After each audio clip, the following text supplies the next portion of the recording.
Chapitre 10. Les mouches mortes infectent et font fermenter l'huile du parfumeur. Un peu de folie l'emporte sur la sagesse et sur la gloire. Le cœur du sage est à sa droite, et le cœur de l'insensé à sa gauche.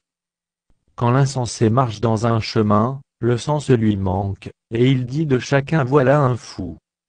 Si l'esprit de celui qui domine s'élève contre toi, ne quitte point ta place, car le calme prévient de grands péchés. Il est un mal que j'ai vu sous le soleil, comme une erreur provenant de celui qui gouverne. La folie occupe des postes très élevés, et des riches sont assis dans l'abaissement.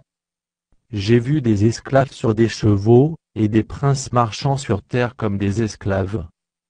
Celui qui creuse une fosse y tombera, et celui qui renverse une muraille, sera mordu par un serpent.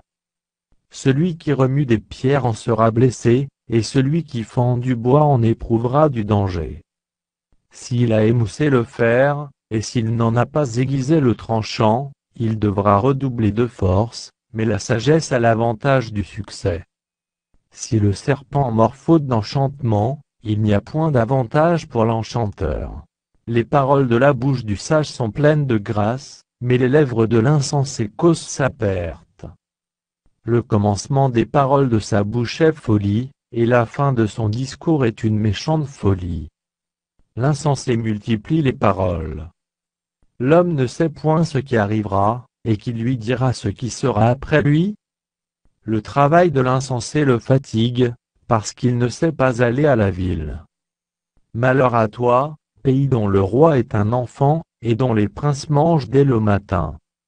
Heureux toi, pays dont le roi est de race illustre, et dont les princes mangent au temps convenable, pour soutenir leur force, et non pour se livrer à la boisson.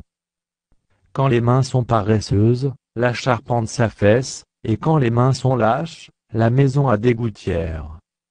On fait des repas pour se divertir, le vin rend la vie joyeuse, et l'argent répond à tout.